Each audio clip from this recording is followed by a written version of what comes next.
ماہ محرم الحرام کا چاند نظر آنے سے پہلے سورۃ الفاتحہ نمک پر اس طرح ضرور پڑھ لیں۔ جو شخص بھی پڑھ کر یہ نمک اپنے پاس رکھے گا نا، جو ساری زندگی نہیں مل سکا، نیا سال شروع ہوتے ہی اس کو وہ سب کچھ مل جائے گا، کیونکہ پورا سال جب تک یہ نمک آپ کے پاس ہے، پورا سال آپ کو مال و دولت غیب سے ملتا رہے گا۔ لوگ ہر سال بڑی بے دردی کے ساتھ اس عمل کا انتظار کرتے ہیں اور نئے اسلامی سال کا انتظار کیا جاتا ہے۔ یوں ہی یہ لمحات، یہ گھڑیاں آتی ہیں، لوگ اس عمل کو کر کے اپنا مقدر سنوار لیتے ہیں، اپنی قسمت بدل لیتے ہیں۔ عمل کی ترتیب بڑی توجہ طلب ہے۔ صرف ایک چٹکی آپ نے نمک لینا ہے، تھوڑا سا نمک لے کر اس کے اوپر آپ نے یہ عمل کرنا ہے۔ سب سے پہلے باوضو ہو جانا ہے۔ عمل آپ کسی بھی وقت مغرب کی نماز کے بعد کر سکتے ہیں۔ اب آپ نے کرنا کیا ہے، اس بات کو آپ نے بڑے توجہ کے ساتھ سننا ہے، کیونکہ یہ بڑا اہم، بڑا ہی بہترین مہینہ ہے۔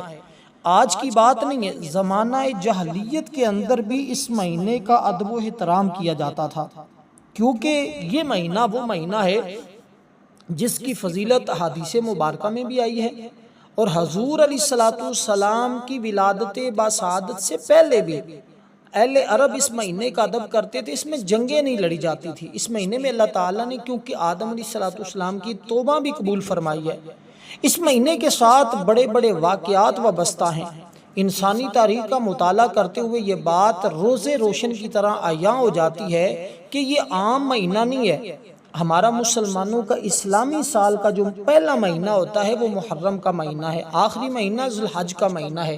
اب ذوالحج کے آخری لمحات ہیں اور محرم کا آغاز ہونے والا ہے۔ آپ نے اس عمل کو اس طرح کرنا ہے کہ رات کو بیٹھیں، مغرب کی نماز کے بعد بیٹھ جائیں، تھوڑا سا نمک گھر کے اندر سے لے لیں، ایک چٹکی یا ایک مٹھی نمک لے کر کسی برتن میں اپنے پاس اپنے سامنے رکھ لیں۔ دنیا کے جس کونے میں بھی ہیں، جہاں کہیں بھی آپ ہیں، وہی آپ یہ عمل کر سکتے ہیں۔ ضروری نہیں کہ یہ پاکستان والے کریں گے، انڈیا والے نہیں کریں گے، انڈیا والے کریں گے اور کوئی نہیں کرے گا، نہ، دنیا میں جہاں بھی بستے ہیں، اگر چاہتے ہیں پورا سال آپ کو دولت ملے، پورا سال آپ کو رزق ملے، اور جو آج تک نہیں مل سکا وہ سب کچھ آپ کو مل جائے، تو پھر آپ نے سب سے پہلے جیسے میں نے عرض کیا اسی ترتیب کے ساتھ اپنے پاس نمک وغیرہ رکھ کر آپ نے باوضو ہو کر قبلہ کی جانب منہ کر کے بیٹھ جانا ہے۔ وہ نمک سامنے رکھ لینا ہے۔ ایک مرتبہ آپ نے حضور علیہ السلام کی ذات پر درود پاک پڑھنا ہے۔ درود پاک ہم جو نماز کے اندر پڑھتے ہیں یہی درود پاک پڑھ لیں، یا کوئی دوسرا درود پاک بھی پڑھنا چاہیں تو آپ دوسرا درود پاک بھی پڑھ سکتے ہیں۔ عمل کی ترتیب، اس کی تعداد کا سمجھنا انتہائی ضروری ہے، ورنہ ہو سکتا ہے بہت بڑی برکت سے آپ محروم رہ جائیں، کیونکہ گھر کے اندر میں سے کوئی ایک فرد بھی اس عمل کو اس ترتیب، اس تعداد کے برابر کر لیتا ہے نا، تو اس کے سارے غم ختم ہو جاتے ہیں، سب گھر والوں کی مشکلیں حل ہو جاتی ہیں۔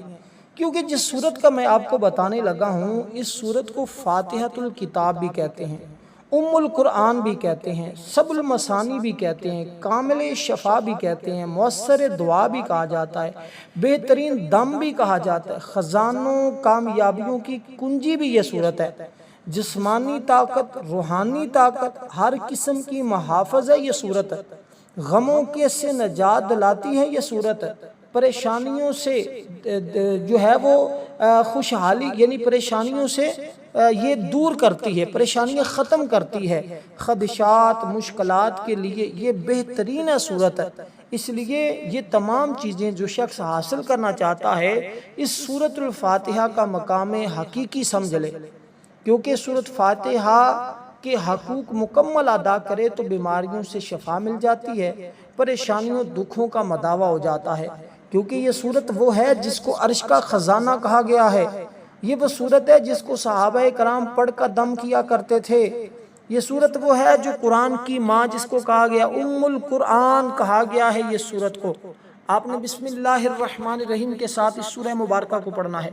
بسم اللہ الرحمن الرحیم، الحمدللہ رب العالمین، الرحمن الرحیم، مالک یوم الدین،